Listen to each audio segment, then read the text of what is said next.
আসসালামু আলাইকুম। আজকে আমরা আরেকটি অঙ্ক সম্পর্কে জানবো। অঙ্কটা অবশ্যই কঠিন, না বুঝলে খুব আরও কঠিন। তাহলে দেখেন আপনারা এখানে দুইটি পাইপ এ এবং বি যথাক্রমে 12 ঘন্টায় একটি ট্রাঙ্ক পূরণ করতে পারে। তাহলে দেখেন যে দুইটি পাইপ এ এবং বি যথাক্রমে 12 ঘন্টায় একটি ট্রাঙ্ক পূরণ করতে পারে। তাহলে এ পাইপ বি পাইপের 10 ঘন্টা পূর্বে ট্রাঙ্কটি পূরণ করতে পারে।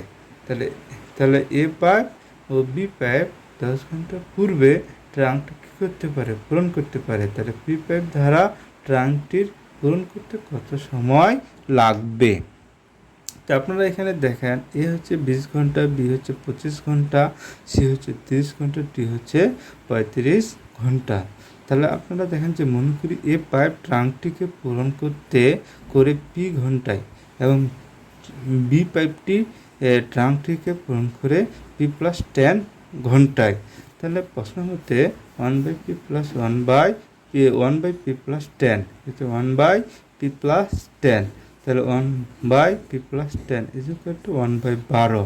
তাহলে আমরা যদি লসাগু করি তাহলে পি স্কোয়ার প্লাস 10p, তাহলে পি প্লাস 10 প্লাস পি, তাহলে ইজ ইকুয়াল টু 1/12। তাহলে এখানে 2p is equal to plus 10 into 12, তাহলে পি স্কোয়ার প্লাস 10p।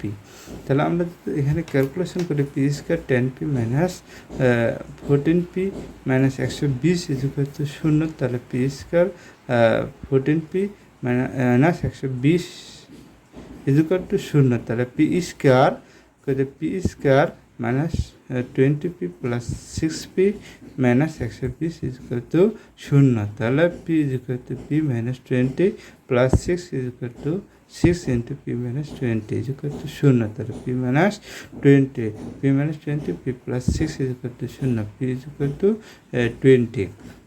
সুতরাং পাইপের ট্রাঙ্কটি পূরণ করতে সময় লাগে 20 প্লাস 10 ঘন্টা, অর্থাৎ 30 ঘন্টা। তাহলে কত লাগে? 30 ঘন্টা। মনে থাকবে আপনাদের এই অঙ্কটা একটু কঠিন, না 2বার 3বার করলে কারো মনে থাকবে না, অতএব আমারও না। তাহলে উত্তর আসবে কি 30 ঘন্টা। তাহলে এটাই ছিল এই অঙ্কের সমাধান। ধন্যবাদ।